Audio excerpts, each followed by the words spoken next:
Hello to everyone. I welcome you all on Abhipedia Regulatory Body Platform powered by Abhimanyu IAS.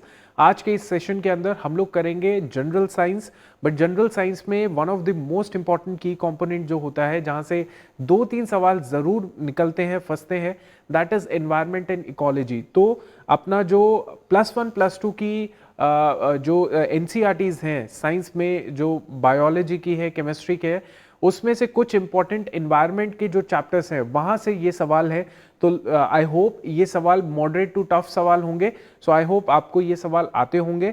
नहीं आते तो यहां से हम लोग कॉन्सेप्ट भी पढ़ेंगे, सवाल भी पढ़ेंगे। तो वीडियो को एंड तक देखो और let's begin with this question number 1। उससे पहले मैं आपको बता देता हूं हमारा जो फ्री इनिशिएटिव है सीएपीएफ असिस्टेंट कमांडेंट को लेके और ईपीएफओ को लेके, that is we are providing the free interview preparation program for both these examination। मतलब इस एग्जाम को क्वालिफाई करके जो इंटरव्यू के लिए अब तैयार कर रहे हैं अपने आप को, उसके लिए हम लोग ये फ्री इनिशिएटिव हमने लिया हुआ है, जिसके अंदर आपको डैफ मिल जाएगा। You will be getting the डैफ।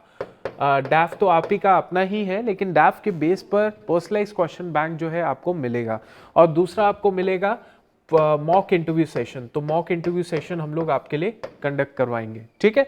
So you will be having a great experience if you go for these initiative, right. So let's begin with this question.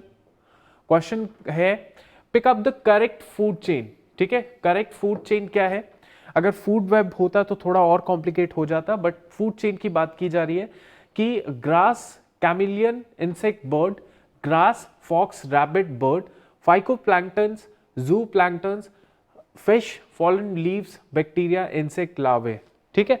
सो आप इसमें आंसर बताएंगे कि कौन सा आपको लगता है फूड चेन के हिसाब से, which one of the following is the correct option. You have 10 seconds to answer this question, ठीक है। आंसर कीजिएगा।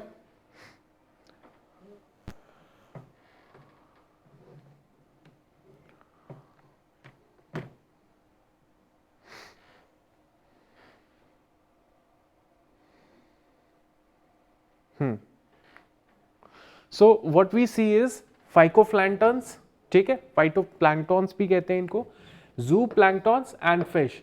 ये सी ऑप्शन जो है हमारा सही ऑप्शन है। अगर हम लोग फूड चेन की बात करते हैं तो सबसे नीचे होते हैं फाइटोप्लैंक्टन्स, इनके ऊपर होते हैं डिपेंडेंट होते हैं जू, और आगे जो होता है वो फिशेस होते हैं। देखिए ये क्या है, it is transfer of energy, the process of transfer of energy. Producer से कंज्यूमर जब में जाएगा, कंज्यूमर भी 3 तरीके के, प्राइमरी, सेकेंडरी, टर्शरी कंज्यूमर्स, और उसके आगे जो है सीरीज ऑफ ऑर्गेनिजम्स होते हैं। सो सबसे पहले हमारे पास प्राइमरी कंज्यूमर आ गया, फाइटोप्लैंक्टन, उसके बाद सेकेंडरी आ जाएगा, और उसके बाद फ्रॉम सेकेंडरी तो टर्शरी आ जाएगा। By the process of eating and being eaten is known as food chain, ठीक है। सो बोला जाता है कि अगर सर्वाइवल के लिए सबसे बेस्ट जो होता है दैट इज फूड वेब होता है, फूड चेन एग्जिस्ट नहीं करती है, ठीक है। सो फूड वेब जो होता है वो एक सर्वाइवल के लिए जितना कॉम्प्लेक्स फूड वेब होगा उतना ज्यादा सर्वाइवल होता है स्पीशीज का। चलो दूसरा सवाल देखते हैं। बताइएगा, deep black soil is productive due to high proportion of what? High proportion of what? Is it sand and zinc, gravel and calcium, clay, humus, silt and earthworm? तो डीप ब्लैक सॉइल आपने देखी होगी, वो productive होती है क्योंकि उसमें high proportion of what, क्या उसमें हाई प्रोपोर्शन होता है?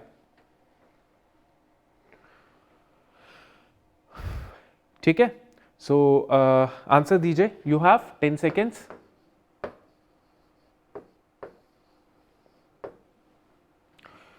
हाँ जी, आंसर दीजिएगा। Deep black soil is productive due to high proportion of what, ठीक है। सो यहां पे एक आधा ऑप्शन भी आपको समझ आ रहा होगा, तो you can answer this question. Humus, ठीक है। ह्यूमस जो होता है वो काफी प्रोडक्टिव होता है, सॉइल को प्रोडक्टिव कर देता है। And another one is clay. So option is C, option is the correct option. अब देखिए ऐसा होता है कि यहाँ पे क्ले और ह्यूमस का हाई प्रोपोर्शन होता है, ब्लैक सॉइल जो डीप होती है। अब ये जो ऑर्गेनिक मैटर आप देखते हो ना सॉइल के अंदर, ऑर्गेनिक मैटर जो सॉइल के अंदर प्रेजेंट होते हैं, they are contributed by the death and decay of living organism. ठीक है। सो जितना भी लिविंग ऑर्गेनिज्म है उनका जब डेथ डिके हो जाता है, धीरे धीरे वो डिकम्पोजिशन हो जाता है उनका, तो वो अल्टीमेटली ऑर्गेनिक मैटर में कन्वर्ट हो जाते हैं। So these are richest in the nutrients and therefore these soils are most fertile also, right. तो याद रखिए डीप ब्लैक सॉइल में क्या होता है हमारे पास, humus and the second one is humus and clay, understand. Next सवाल देखते हैं। देखिए अब देखिए, competition for light, nutrients and space is most severe between, कहां पे होगा, जो लाइट का कंपटीशन होगा कि लाइट सनरेज हमें मिले, न्यूट्रिएंट्स मिले, स्पेस मिले ज्यादा से ज्यादा, ये सीवियर कहां पे होगा। Is it closely related organisms growing in different niches, closely related organisms growing in same niche, distantly related organism growing in the same habitat, distantly related organism growing in the different niches, ठीक है। सो आप बताइए, आपके पास 10 second है, answer कीजिएगा इसका जल्दी से जल्दी।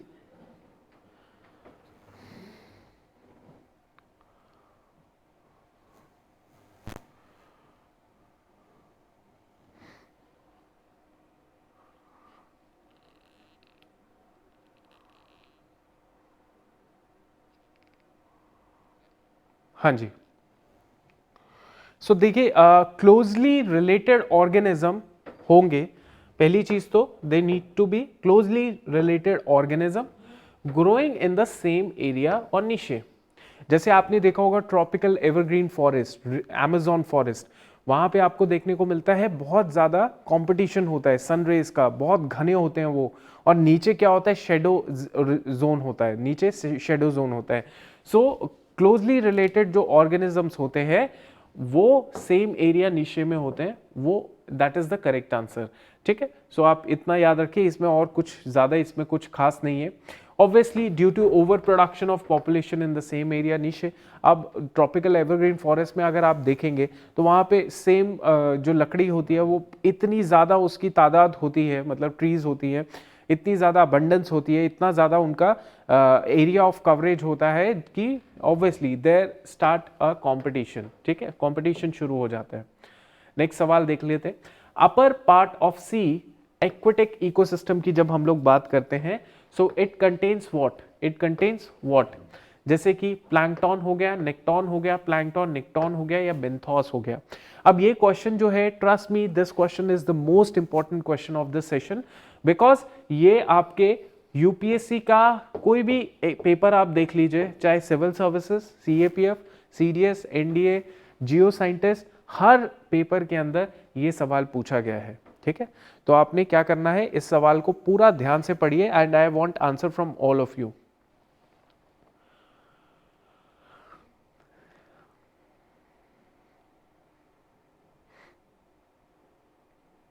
ओके, सो देखिए जो अपर पार्ट होता है सी एक्वेटिक इकोसिस्टम, उसमें आपके सबसे पहले प्लैंकटॉन्स आते हैं। सो आंसर क्या हो गया, ए ऑप्शन आपका सही है। सो प्लैंकटॉन्स होते क्या हैं, प्लैंकटॉन्स हमने पढ़े थे ना, फाइटोप्लैंकटन, जू प्लैंकटॉन्स, ठीक है। सो पैसिवली फ्लोटिंग होते हैं इन दी अपर वाटर के ऊपर, अपर लेयर में आपको प्लैंकटॉन्स ही देखने को मिलेंगे, है ना। आपने ये भी देखा होगा कि आपने देखा होगा कि जो प्लैंकटॉन्स होते हैं, प्लैंकटॉन्स जहां पर भी ज्यादा मिलते हैं वहां पे फिशेस का भी ज्यादा वो होता है, मतलब अबंडेंस होती है, ठीक है। सो ये जो प्लैंकटॉन्स होते हैं ये बहुत सेंसिटिव भी होते हैं, ये ज्यादा उसमें नहीं मिलते, ये डेप्थ में नहीं, ये ऊपर ऊपर मिलते हैं। तो फिशेस भी इनको खाने के लिए, बिकॉज फिशेस डिपेंडेंट होती है प्लैंकटॉन्स के ऊपर, हमने पढ़ा था फाइटोप्लैंक्टन और फिशेस, तो ये फूड चेन है। तो इसीलिए जहां पे प्लैंकटॉन्स वहां पे फिशेस, और प्लैंकटॉन्स जो होते हैं बहुत ही सेंसिटिव होते हैं, तो थोड़ा बहुत टेम्परेचर ऊपर नीचे हो गया तो इनका जो होता है डेथ होना शुरू हो जाती है, ठीक है। So nektons, next is nektons, nektons are actively swimming, ठीक है, एक्टिवली स्विमिंग करते हैं ये। प्लैंकटॉन्स तो एक जगह पे ज्यादा पैसिव ही रहते हैं, बट नेक्टॉन्स एक्टिव होते हैं। Benthos lead a sedentary life upon the sea bottom. Benthos कहां पे होते हैं, बेंथोस होते हैं बॉटम में, ठीक है। तो बेंथोस बॉटम में होते हैं, नेक्टॉन्स जो होते हैं वो बहुत एक्टिवली स्विम कर रहे होते हैं इन बिटवीन, एंड जो प्लैंकटॉन्स होते हैं वो ऊपर होते हैं, ठीक है। They are the producers and present in the large number. Now next सवाल देखते हैं। Biodiversity hotspot are characterise on the basis of what, ठीक है, is it endemic flowering plant and threat perception, endemic flowering plants, species of flowering plants, या none of the above? बताइए, none of the above.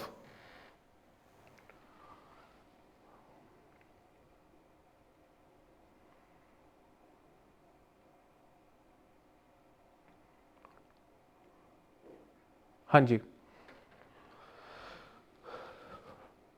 obviously yes, it is endemic flowering plants and threat perception, ठीक है. Biodiversity hotspot तब होते हैं जब there are endemism, कि वो स्पीशीज जो है कहीं और नहीं मिलती, वहीं पे मिलती है.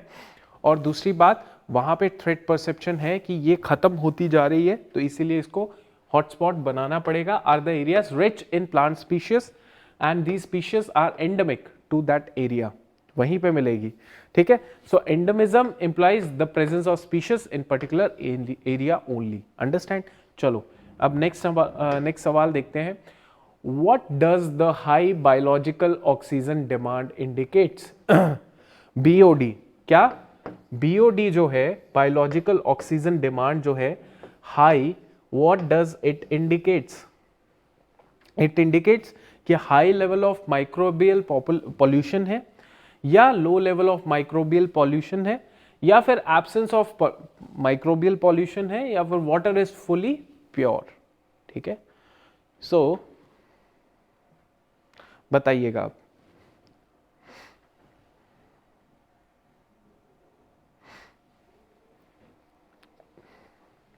Okay, what does the high BOD indicates? ठीक है, अब देखिए सिंपल सी चीज है, ये कॉन्सेप्ट आपको दिमाग में रखना है कि ऑक्सीजन की डिमांड जो है, ऑक्सीजन की जो डिमांड है वो तब बढ़ जाती है जब वाटर के अंदर माइक्रो जो डीकम्पोजिशन के लिए जितना भी वेस्ट होता है, माइक्रो ऑर्गेनिजम्स का वेस्ट होता है, उसको डीकम्पोज करने के लिए जो माइक्रो ऑर्गेनिजम्स होते हैं उनको ऑक्सीजन चाहिए होता है. ठीक है, अब वो ऑक्सीजन उनको ज़्यादा चाहिए जब ज़्यादा पॉल्यूशन है. ठीक है, तो वो जो डिमांड है वो बढ़ जाएगी. वो डिमांड क्या हो जाएगी? बढ़ जाएगी अगर ज़्यादा माइक्रोबियल पॉल्यूशन है. समझ आ रहा है कि नहीं? क्यों बढ़ जाएगी? क्योंकि उनको जो है ज़्यादा डीकम्पोजिशन करना है. समझ आ गया? सो ज़्यादा डीकम्पोजिशन करना है, इसीलिए उनकी जो डिमांड है वो बढ़ जाएगी. That is the reason high level of microbial pollution जो है होता है. तो हाई मतलब बीओडी हाई का मतलब यह है कि हाई पॉल्यूशन है.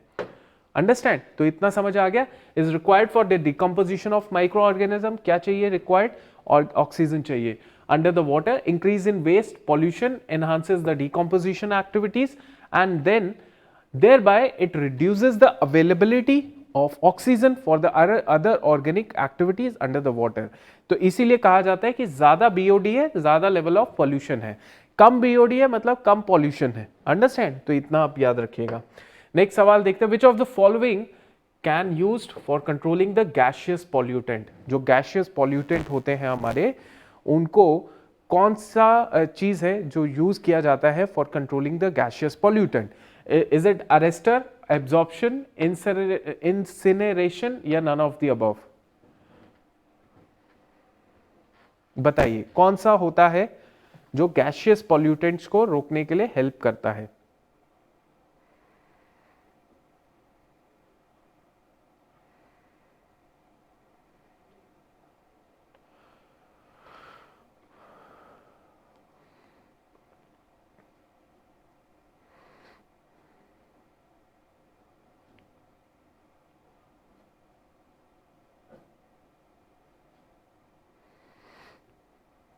हाँ जी, देखिए इट इज एब्जॉर्प्शन. ठीक है, इट इज एब्जॉर्प्शन. अब एब्जॉर्प्शन एक ऐसी टेक्निक होती है जो क्या करती है, ये पॉल्यूटेंट्स होते हैं जब इसके कांटेक्ट में आते हैं तो लिक्विड विद द लिक्विड, जो एब्जॉर्प्शन क्या एब्जॉर्प्शन में होता क्या है, एक लिक्विड होता है जो इन गैसियस पॉल्यूटेंट्स के पार्टिकल्स को खींच लेता है, अपने में एब्जॉर्ब कर लेता है, सच एज वाटर. ठीक है, and the liquid absorbs the gas, liquid जो है गैस को एब्जॉर्ब कर लेती है। What is the meaning of coral bleaching? Coral bleaching का क्या मतलब होता है? ठीक है, पेलिंग ऑफ कोरल कलर और decline in zooxanthellae due to climate change, impact of excessive sea trade on fishing industry, A and B, या none of the above? बताइए।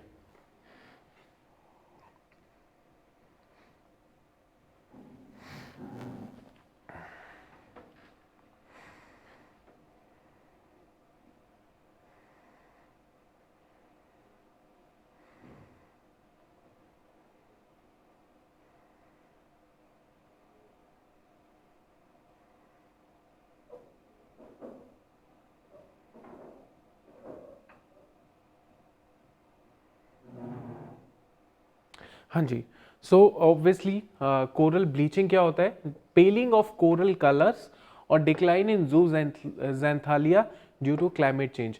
क्लाइमेट चेंज ये बहुत ही ज़्यादा सेंसिटिव होते हैं ग्लोबल वार्मिंग की वजह से। काफ़ी ज़्यादा आपने देखा होगा ग्रेट बैरियर रीफ कहाँ पे है आप बता दीजिएगा, वहाँ पे भी बहुत ज़्यादा कोरल ब्लीचिंग देखी जाती है। तो वहाँ पे क्या है, एक ऑर्गेनिज्म है जूजैंथालिया, जिसकी वजह से उसमें डिक्लाइन वो बनना शुरू हो जाते हैं और वाइटनिंग ऑफ द कोरल हो जाता है, वाइटनिंग ऑफ द कोरल हो जाता है। कोरल ब्लीचिंग इस तरीके से होता है। A option is the correct option, ठीक है। So is the responsible for the process of photosynthesis. Okay okay, now what are carbon credit? ये टर्म है जो न्यूज़ में हमेशा रहती है। कार्बन क्रेडिट होता क्या है, ये टर्म हम लोग अभी पढ़ेंगे, क्या इसका मतलब होता है। हाँ जी, so it is a difference between the carbon emission allowed and actually emitted the carbon, ठीक है। It is loan amount by IMF for reducing the pollution. It is loan given to poor people for buying the modern stoves, या all of the above। तो यहाँ पे तो बहुत आसानी से हम लोग एलिमिनेशन कर भी सकते हैं, तो इतना कुछ मुश्किल लगता नहीं है ये सवाल।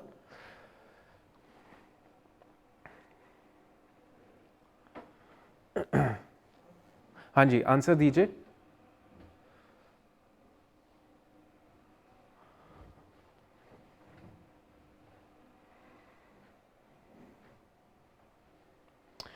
सो इसका आंसर है A option. It is the difference between the carbon emission allowed, है ना, एंड एक्चुअली जो इमिशन कार्बन है। फॉर एग्जाम्पल, आप हर कंट्री का एक कोटा डिसाइडेड होता है कि वो इतना कार्बन जो है वो इमिट कर सकती है, राइट। अगर उस कंट्री ने अपने कोटे से कम का कार्बन इमिशन किया है तो उसके पास अब क्या है, बैलेंस बचा हुआ है, जिसको वो कर भी सकती है यूज और नहीं भी कर सकती। अगर वो नहीं कर रही है तो उसको क्या कर देगी, वो किसी को बेच देगी। कि दूसरी कंट्री है, कोई डेवलपिंग कंट्री है, तो थोड़ा इंडस्ट्रियल उसको करनी है, इंडस्ट्री में प्रोडक्शन करनी है, उससे पोल्यूशन होगा, तो वो कंट्री उससे क्या कर देगी, कार्बन क्रेडिट खरीद सकती है, ठीक है। तो ये कॉन्सेप्ट है। तो देख लेते हैं। इट शोज दैट कंट्री और any entity emit the carbon below the limit prescribed by the government, ठीक है। Hence the country or entity can sell it in exchange where carbon credits are traded, ठीक है। तो ये जहां पर भी कार्बन क्रेडिट्स को ट्रेड किया जाता है वहां पे बेसिकली ये सेल की जा सकती है, ये किया जा सकता है, ट्रेड किया जा सकता है, राइट। तो आप इसको ध्यान दीजिएगा। नेक्स्ट हम लोग बात करते हैं, विच of the following statement is incorrect about the biosphere? Which of the following statement is incorrect about biosphere? ठीक है। So biosphere is a combination of lithosphere, hydrosphere and atmosphere, ठीक है। Biosphere is missing at extreme of north and south pole. Organism are uniformly present in biosphere, all of the above। कौन सा है जो statement incorrect है, गलत है biosphere के बारे में?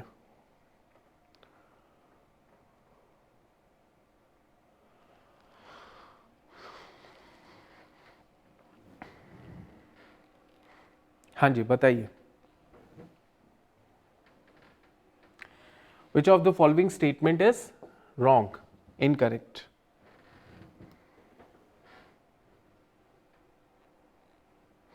सो biosphere is a combination of lithosphere, hydrosphere, atmosphere. Yes, it is a combination of this. So this is correct, ठीक है। सो ये क्या है, ये करेक्ट है। So it is a combination, yes it is correct. Biosphere is missing at extreme of north and south pole, yes जहां पर biosphere exist करता है वहां पे लाइफ एग्जिस्ट करती है। नॉर्थ एंड साउथ पोल में बहुत ही कम माइन्यूट लेवल पे लाइफ एग्जिस्ट करती है, बहुत एक्सट्रीमिटीज होती है वहां पे। तो yes it is missing. Third, all of the above तो हो ही नहीं सकता। Third is organism uniformly present in the biosphere, ये आपको लगता है नहीं, ये गलत है। So this statement is wrong, ठीक है। So which of the following is incorrect about the biosphere, I think ये सी होना चाहिए। डी जो है ये भी गलत है, लेकिन इस फ्रेमिंग ऑफ क्वेश्चन गलत हो गया फिर।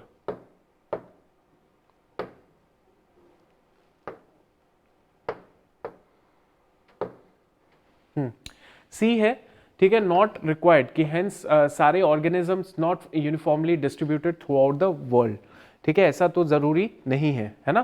तो आपने ये देख लिया, biosphere is not found everywhere, some areas do not support the condition required for the biosphere, ठीक है। सो जैसे एक्सट्रीम ऑफ पोलवर्ड एरियाज, ठीक है, पोलवर्ड एरियाज के एरियाज वहां पे जहां पे बायोस्फीयर एग्जिस्ट नहीं करता है, मतलब वहां पे लाइफ एग्जिस्ट नहीं करती, वहां पे सपोर्ट नहीं होता लाइफ को, ठीक है। तो ये पॉइंट है। Next, consider the following statement about the estuary, estuary के बारे में हमें पढ़ना है। Now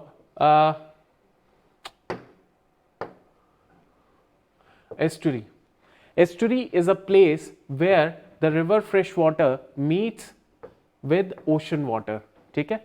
second, this area is highly productive.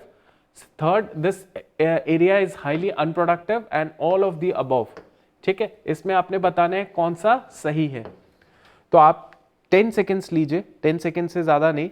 Estuary delta के बीच में पता होना चाहिए क्या डिफरेंस होता है। एस्चुरी एक कौन सा प्लेस होता है वो भी आप बताइए। हाँ जी,